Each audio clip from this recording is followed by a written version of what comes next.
In Massachusetts, 65% of the landscape is covered by forests.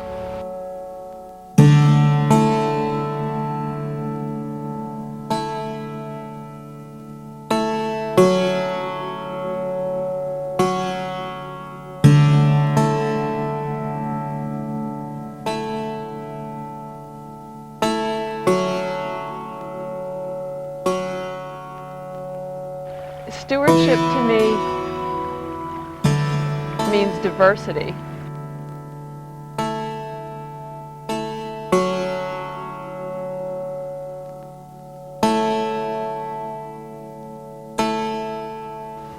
Stewardship to me means the caretaking of our natural resources.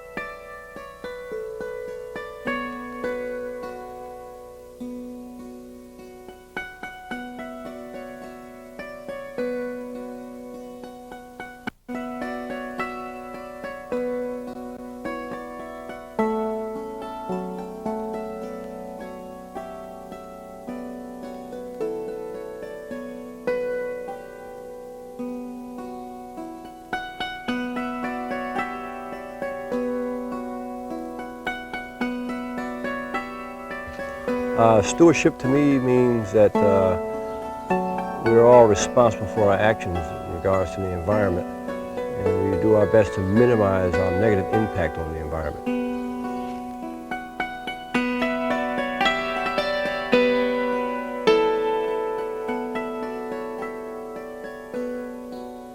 Society is one of the factors in this environment that we're trying to manage or trying to be stewards of or trying to conserve. Society is there, and we need to consider that they're there and try to remember what role they play and how large a role they play and how that impacts what our decisions will be when we're managing for recreation or for wildlife or for water or for soil or for timber.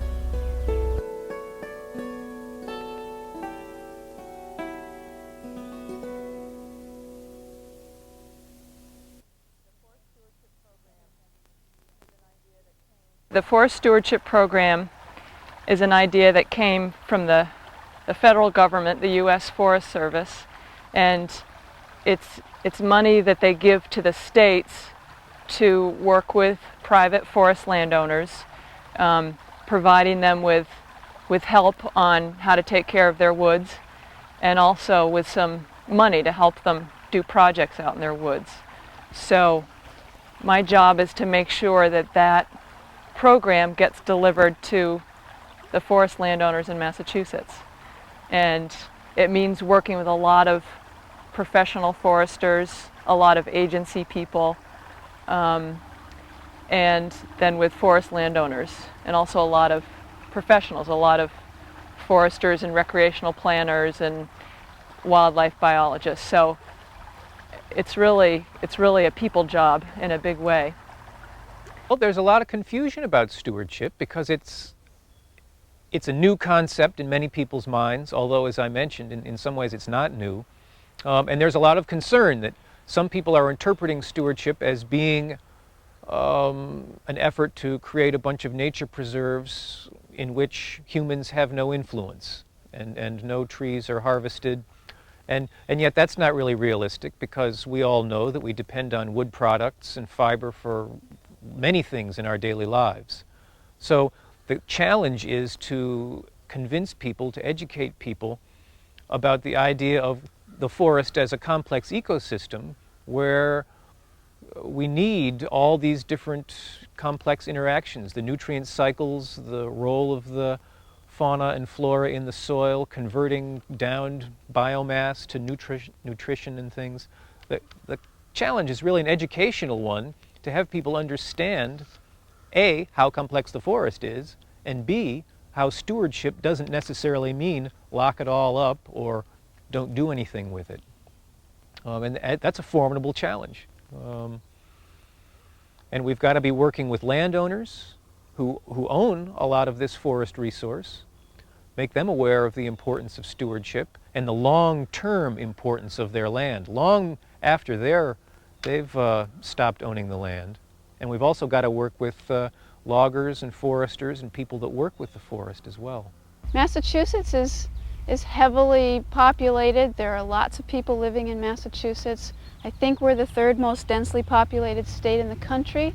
And I think that, well, I know that Massachusetts properties are becoming fragmented. They're being divided up into smaller and smaller properties. And as smaller and smaller properties develop, it's harder to manage for a resource. It's harder to manage for wildlife on a section of 2-acre properties that all adjoin each other and are broken up by paved driveways and roads and all have trash cans in the back that attract skunks, etc. It's much harder to manage for neotropical migratory birds, for instance, in an instance like that. It's much harder for those birds to survive with raccoons and skunks, etc. So Massachusetts is a great area for stewardship. Stewardship means looking at the region. It means looking beyond your backyard, beyond your back 40, and thinking about how the whole area fits together and what's happening next door. Massachusetts is becoming more developed, and there's probably no way of stopping that. But if individuals can plan their development so that development happens in pockets and properties remain undeveloped in large contiguous areas, then I think we have a better chance of having ecosystem management happening in Massachusetts in cooperatives. Massachusetts and southern New England in general is a great location for people to think about the ecosystem and to stop thinking about 1/4-acre lots or 2-acre lots or small properties. The history of the hill towns in western Mass has been a resource-based economy. That's going to be tough to change, and although we do have a number of out-of-state or out-of-town landowners that have come in and purchased, taken over some large land ownership, and with good intentions have thought maybe the best use of that land was no use at all. In some ways that does have its merits. However, that is an advantage. However, a disadvantage of that is that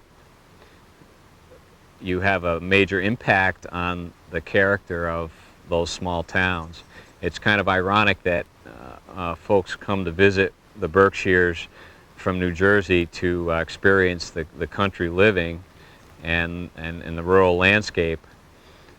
However, they don't necessarily like to see forest products being cut, although that's the foundation in a lot of ways. Forest products and agriculture are the foundation behind those small towns.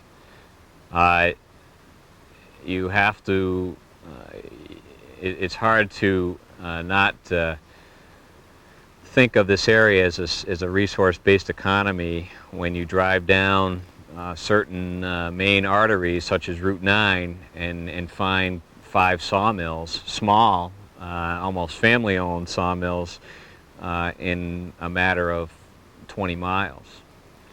And so anything that we do has an impact on that industry.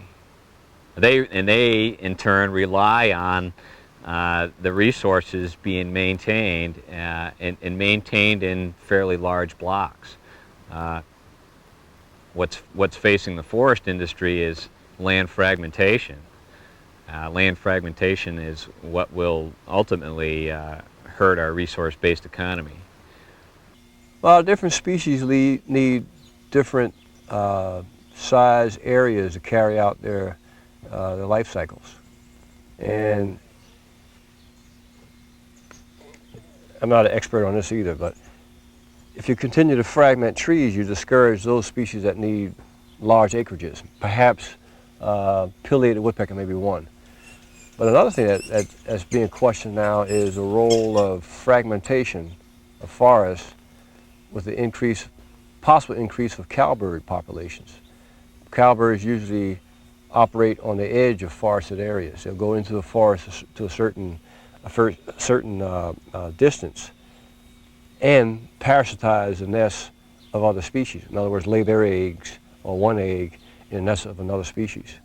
And quite often at the expense of some of the eggs or all the eggs in a given nest. And the more cowbirds you have, the fewer successful hatchings you have of other species. Well, if you keep fragmenting an area, you provide more space, more places for cowbirds to do their things. There's some other reasons too why cowbirds numbers have increased. So that could be one problem with fragmentation right there. But if you count a lot of different things, the existence of cowbirds along with the cutting down of the habitats of some species that go to the tropics during fall migration, the collective group of problems may bid bad for some species. Maybe not be any one thing. Fragmentation here, smaller acreages, increase cowbird activity. They go south and the habitat's going down there. Fewer places to rest on the way between the winter habitat and the summer habitat. There's any number of reasons. I'm not sure all of them are understood. So nice large areas of forest can be important to lots of different critters. Here in the east just as it is out west. And it's possible that before we understand how forests operate, we may get rid of a bunch of them. The land is moving out of big holdings into small fragmented parcels owned by a definite age group of what did they say, the baby boomers, but these people are 35 to 50 that are educated and upper middle class. They have specific ideas about the environment and about their part or their bit in the environment and in ecology. And stewardship is allowing us as foresters to make them understand what we're doing isn't evil, what we're doing is a noble thing. So it's been a great tool that from what I feel, of educating these people that the forest can be managed, and forest can be managed well, and we're not going to sacrifice the earth or the environment in doing it. And it's working well here because of that. The pattern of ownership isn't big farm holdings any longer, at least in my area.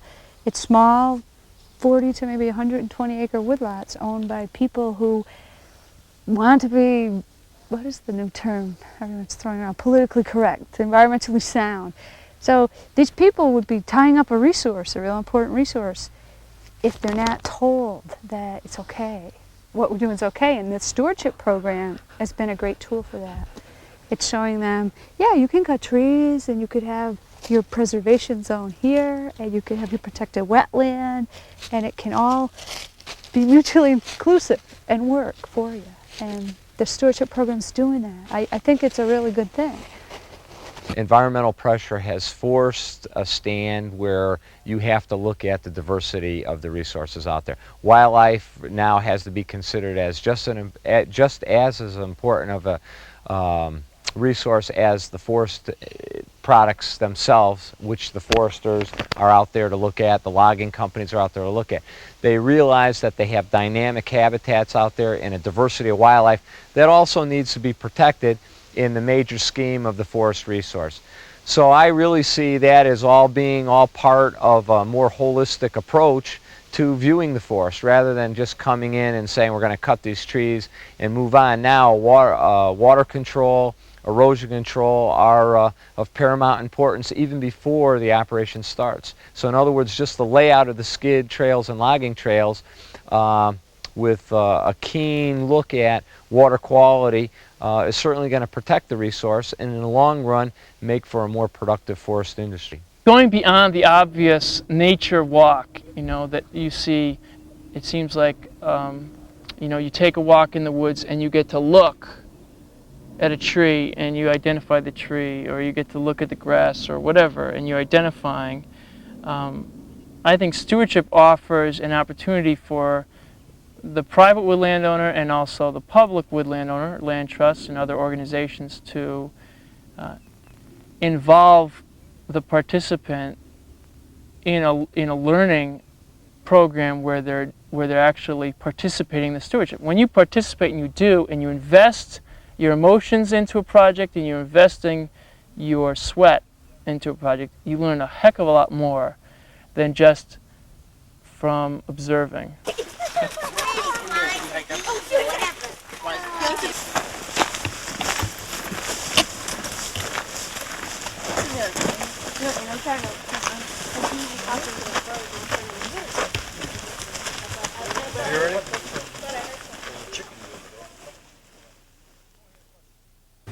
From the moment the kids came out of the van, the whole part about coming down the road here wasn't so much what, to have them learn anything, but it was about just getting their legs moving and asking them questions, getting them to talk, seeing me as someone who they might answer a question or that they might be willing to talk to.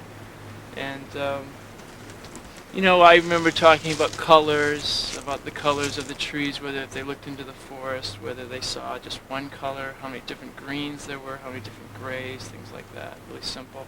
And I remember that I realized after the first time, I started this to bring up, that wood has value and that different trees have different, wood and the woods have different values. And then I recognized that the biggest thing about coming over to this log pile was that it offered at least a couple of kids an opportunity to use their hands. So it was a matter of taking the measuring tape and just holding on the tape and walking over and measuring it and looking at the Biltmore stick. So I think I had some designs on what I wanted it to get out of it, but really what came out of it I think was the kids it just kind of touched off some curiosity. Well, you thought a lot more about it than I did. I thought it ought to be a stop just because it was here. Just because we'd all be going down the road, and I envisioned someone seeing this and asking, "Ooh, what happened?" Or, "Ooh, we've had a little forest destruction here or something." So I envisioned stopping here just because I thought it would pique somebody's interest or curiosity, and I wanted to have an answer on the tip of my tongue rather than to have to think quickly and somehow figure out how to explain the fact that cutting trees is not always universally a bad thing. And indeed, in this particular case, it's the byproduct of making this nice road that we're all enjoying. And they're going to get some great spin-off benefits too, from firewood and some furniture and building a house and things as well. So, yeah. Right, so that's kind of why I stopped here. Yeah. I think I had a kid on the way down ask how old these trees were. And so I said, well, if you hang on a minute, we can count some rings. Yes. Now, the way a tree grows, each year it puts on a new, it's like a new column of wood, a new sheath of wood, so that each one of these circles represents 1 year's worth of growth. So, you can count back. This would be the most recent. Each year it puts on wood this way. So if you counted back 10 circles, you could say 10 years ago it grew this little bit all the way around the tree. It goes along with the fact that kids, no matter who they are, what the circumstances are like sponges. They want to learn. And as environmental educators and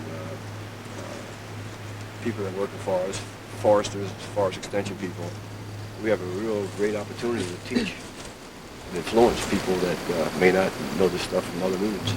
One of my things is really getting people interested in a wooded area or any habitat. Here we happen to be in the woods. As you walk along, there are lots of sounds going on, there's lots of sights going on, but I'm reminded up in the Gaspé Peninsula, southern Quebec, is a place called Forillon National Park. There's a little sign that says, "For those who pass too quickly, everything looks the same." If you look out here, you'll probably see a whole lot of green stuff, right? A lot of green stuff. And Sue has pointed out a couple of plants to you. But first of all, there's lots and lots of green stuff, lots of different plants. And second of all, there's a lot of things going on. We call this upper level here a canopy. The trees up towards the top, upper canopy. And depending on how much light that comes through that canopy, there'll be certain numbers of trees down here. Now, if you go down to, say, Latin America, to some of the real true jungles where the trees are real tall and the canopy is real dense, there's very little growing on the ground, right? That's not the case here. Some things can grow in the shade, so you always see something growing here. But if this was opened up, there'd be more things growing here. But what grows out in the open here may be different than what grows under the canopy there.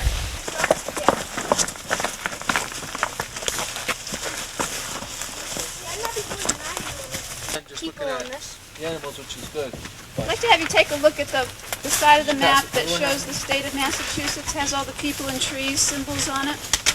And I'm just showing you this for actually 2 or 3 reasons. One is I appreciate the trip you just made from Boston all the way out to western Massachusetts. You're out into just the very near extreme of Berkshire County. You're in Peru, Massachusetts. It's a long trip. You came from an area that was full of lots of people, as you can see by the little people symbols on your map, to an area where there are very few people and there are lots of trees. The other nice thing about this map, it's one of my favorite little graphics, is that it shows that 2/3 of Massachusetts, or about 2/3 of Massachusetts, is covered by trees, and a lot of people don't think about that or don't realize that. And you're in a place where you can see that Massachusetts indeed has a lot of trees, although you come from an area where there aren't a lot of trees. You might find it interesting to know that this whole property at one time was cow pasture. As early as 1930, there were cows grazing on it. This was all open land, and there were these little trails here that they used for roads. I find that amazing. And it grows so fast. That's it. It goes all in. And they had the river. They grazed their cows right down to the river for water.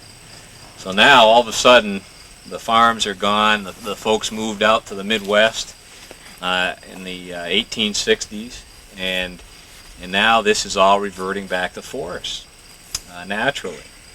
So as it reverts back to forest, all of a sudden, folks like us come along and we have this whole new interest in different uses for this property. And in this particular case, it's education and recreation, hiking,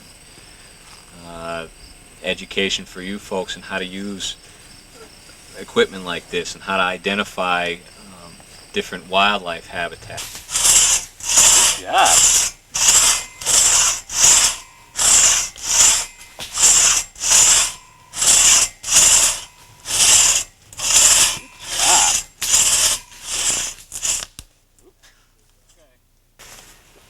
We just happened to come upon this old dead log here, and this kind of works like a natural water bar. We don't even have to worry about digging the trench here. And if we were talking about whether we should take this log out of here or not, and it's kind of easy to walk over when you're hiking, so it's not going to impede the recreational use of the trail. And if we took that shovel that we have and just kind of clear out some of the debris on the uphill side of the log, what'll happen is any water coming downhill is going to channel itself right off to the side of the trail. And this log will do that work for you. It'll kind of support that kind of a channel. That's real important. That's good. What's your favorite? See how that's rolling right off for you? That's gonna go beautiful. Beautiful. Wow. Nice job. Great. This seemed like a great idea for a project. From a wildlife standpoint, releasing these apple trees and letting them produce more apples is an excellent forest management idea. And from an outdoor education standpoint, harnessing the energy of kids, enabling them to do something that will benefit wildlife, just fit really well. Plus, the Eagle Eye Institute got a trail through here, and that benefits participants in future Eagle Eye activities, and also was another way that kids could dispel some energy in a beautiful, pleasant, nice surrounding. So Dave, put all you need is one hand. Come on, boys. Be us next. You don't need to. All right, guys. Is he going down? Another fun job. There you go. I can't wait to work the ball. Keep going. Keep going. Keep going. Jose, move! I'll yell in a minute. I'll yell to do in a minute. Don't feel you need some help, Jose. I mean, You cut it down. yep. It was our tree Oh, wait, didn't that help? Why'd you cut it down? to make place for the apple trees. Ah, now we're talking. See how it binds. But now, yeah, perfect, perfect.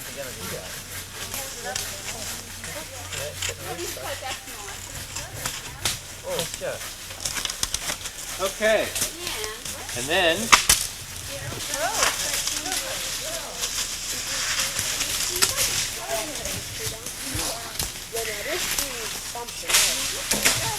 These are the good things that I saw. I saw a lot of good teamwork. Do you remember that? I saw 2 or 3 teams working on one tree. That was great teamwork. I like to see that. Then we saw others helping out with other people that needed help. Yeah, yeah. And a little Thanks, Dad. thunder. And when we were doing this teamwork and cooperation, we were helping wildlife. Can you remember what kinds of things we were doing? Yeah, Making them move it so the Made a home. the Go ahead. thingies, the apple trees to get light, and all the other trees that. Yep. What else besides light will they get? Yeah. They'll get better More air. air. They'll get better. What else might they need? Water. More water. But don't the because trees make better air though? the trees do? Like, Yeah, they filter out some pollution and things like that. You guys worked really well together. Great team. A lot of good teamwork. But how will the animals will come down? I think they'll notice a difference. I think they will too. When they start seeing the apples on the apple trees, more apples, I think they'll notice it. Come down and feed. really true, you learn a tremendous amount when you teach, That's right. because you have to have some stuff up your sleeve and some stuff in your back pocket and things. And that's true out here, Yeah. as much if not more so than in the classroom, Definitely. I think. I love the idea about using string and measuring tapes to measure how far the beavers are willing, female or male, are willing to carry the wood from, you know. So, you know, Dave had mentioned about trying to find the farthest stump, measuring how far the farthest stump was away. And so I didn't have measuring tape. I ended up getting a 40-foot rope and a 60-foot rope and kind of marking at 10-foot intervals and just letting them do it. And that was great. So I didn't really get, I think the exploration came about of asking them, well, what's going on here? That's what we talked about before. Like to drink, what animals need to live. What was some of those things? To eat, Eat food, right? air, Shelter, air, and play. play, air to play. So I think the beaver makes dams to take care of all those needs. Yeah, we used to have a teacher when we were going out in the woods and looking at tree quality for saw logs, and we might see one that was badly damaged or diseased, and this, you know, very smart old professor would say, yeah, bugs got to make a living too, and we'd all kind of laugh, but it really, you know, if you think that way, well, beavers are making a living here and we make a living, and then you can start thinking about, well, is it making a living that's good or bad, or is it the balance and the context and the scale of it all? To me, that's the, you know, it's getting away from this what's right or wrong, but just how does it fit in with everything else? And that's, to me, that's where the learning needs to happen more for grown-ups and for kids. This is an example. It's not too strong, but some plants you can learn their what it is by the smell. And that's a strong clue. What's the name? Yarrow? One of the neat things about being down here is, especially if you came through the orchard, and all the way down, you may even talk and saw the logs up halfway down the road, talking about forestry, and Yeah. kids know that humans cut down trees. Now you're with one animal, probably the only animal that also cuts down trees. That's right. Look at the, see those right there? Oh my goodness. That's the front beaver paws, right? Toad. Oh, yeah, I guess it is. Wow. Where the rear, sometimes you see the tail dragging through. The water over here. water, yeah. There's the water. They use parts of it on the dam. They use the small yeah, twigs that's on the dam. What they're really after, though, is they knock them down. They're after the tops. They drag the tops into the water and sink them all around their lodge. It's their winter food. Part of the lack of respect is the fact that when most of us worked right with the resource, Oh, we're broken. No one. the chain's broken. So many people, there's a My middleman. brother-in-law is 34 years old. He lives in Boston. I said, well, where does your water come from? Well, from the faucet. That's exactly right. I know, Jesus. No one understands where our substance is derived, And and it's it very- still is from the earth. That's right. And it's very easy to lose But respect the for it. awareness is not there. So then That's right. you're thinking, well, the people respect the institutions that produce and distribute the That's food exactly more than right. they produce the earth that that's exactly right. provides the food. It's Exactly crazy. right. But you know, it's not like when we were farmers that we didn't trash things. I think there were fewer people, but I mean, Well, we look at still the farms decimated now. populations. I think it's kind of our culture values and some of those things that have been pretty notorious for centuries. But the mere fact that one town would take water out of the river, use it, dump it back in, not really caring that the town downstream is to do the same thing, and they don't say, well, we won't dirty it because you already had it. What the heck? It's out of sight, out of mind. Guys downstream just they're on their own, and forget the critters that live in the estuary that get all the gunk. That's not even though we eat this. That's the thing. We're so stupid now that we don't realize we're stepping on our own feet. All that stuff comes back. Yeah. But just assume that once it's out of sight, Legacies it's out of mind. being changed and just Sure, but people break their disrupted. necks to buy seafood. Where do they think some of it comes from? The estuaries and the other places that we poison. New York, they dump their stuff in with the New York Bight or whatever, there's some boat canyon. that goes- They throw all that crap in it, then they wonder why the food they get is contaminated. Wake up and see the pollution. Wake up and smell the flowers. But that's a big. How do you stop that? You got to change the laws. You have to change Well, people's I have- attitudes towards That's things. exactly right. And it's not politically correct to worry about changing people's attitudes. That's why You we're know, doing this, because the that's next why- generation is going to be in charge and going to have That's exactly control right. of the world. And if we could have them thinking differently, Sure. you've done something. You There's know, what, you've 8 of us done here? something great. I'm How touching many it years here, does but this take to break down? this will take, quite a while. 100 years? No, not 100 years. Maybe take 10 years. Yeah. 10 years to break down. You could see it fell off of this big tree, that big old dead maple. Oh. It was the top, and something, wind or ice, a big storm broke it off. It's starting to rot back into the earth. It's a part of a big cycle. The leaves come off every year, and they end up on the ground. They start rotting, and they become soil. Yeah. But look it down in here now. Will we find anything, do you think, in here? A little farther down, are we still finding any roots? Yeah. Right, still a lot of, look at this, even way down at the bottom. So there's still a lot of things growing in there. Now usually what we do is when we go out in the field, we take a look at the soils. We look at a couple of different things, the color, find out what kind of color it is, and we also feel the soil. Just like we were in a dark room, we try not to look at it. We use just the two of our fingers, and we squeeze our fingers together, all right, and you rub them between, and you try to see what you feel in there, okay? Because if you start looking at it, it'll fall. If you look on the ground and say, oh, it looks like sand. Now what I want you to do, each of you, take a pinch, just between two of your fingers, rub it together. Don't look at it now. Don't look at it, okay?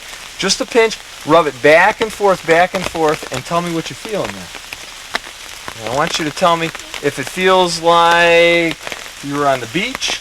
Does it feel like you were in the kitchen cooking? What does it feel like? Okay? Hey, oh, said dirt, it's a soil! Okay? Do you feel any sand in there? Yeah. Do you feel? But it's the sand's really small, isn't it? It's really a fine, right, this is what you have here is a fine, it'll have a lot of difference in the soil type. And see, as I'm starting to break that apart, You see all the roots in there? This is what's called good soil till. When you break it apart and you start to see like little clumps and little breaks and it's just loaded with roots, that's actually really good soil till. If you're really serious about what you're doing, and I've said this before many times, as a naturalist, and I guess as foresters and other people that work with natural resources, but as a naturalist, if your goal is to teach people about the environment, you can't nearly think you're successful if you've only taught a certain segment of the population, or put another way, you've left out a huge segment of the population as far as environmental education is concerned.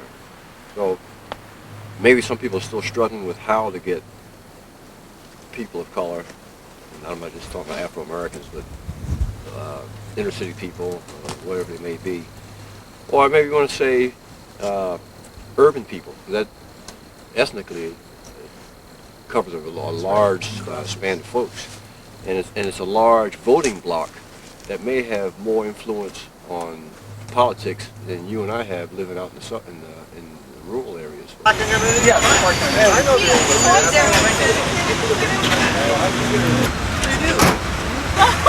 Oh, you want some? Anybody else? Go already eating the big boy. You want some? You should. It's a long ride. I think things are being done, and the results may take a while, but we will see more kids of a different ethnic groups getting in as professionals once they have the exposure and maybe even grow up with the information available to them. It's going to take a while. Now, Eagle Eye may be able to speed things up by bringing kids directly here and having them going back and passing out the message how good a time they had and whatnot, and so forth, expanding their population base and the whole bit. But it is going to take a while. It's not going to happen overnight. So did you like today? Yeah. What did you like about today? The little newts. And about the trees, the different kinds of trees. It was good. Do you think it's important to kind of do this kind of stuff? Yeah. For kids in the city? Yeah. So you think you're going to tell your friends about it? Yep. What are you going to tell them? I'm going to tell them we had a good time. They should have been here. We learned about the beavers. We learned about the trees, the apple trees, how they need a lot of room to spread their roots so they can grow and have apples on them. And we know what golden birch looks like. And this is Eagle Eye. Thank you, Eagle Eye! 1, 2, 3. Eagle Eye Institute actually provided me with a chance to do that, and I hadn't really worked with kids before. And even if I thought, gee, that would be a neat idea, I'd have to ask around and that kind of thing. And so here was this opportunity right at my doorstep, and it was one day in the summer. Gee, I think I could do a couple more days during the year. But so I guess that's one thing for school teachers to know and other organizations to know, that some of us would really like to do this, and if you can give us those opportunities, or call us or something. I mean, maybe we need a clearinghouse for that. People who are willing to volunteer a few days a year, even. That's fun. I mean, and it sure is fun to come out here and be with kids for a change instead of always doing adult things.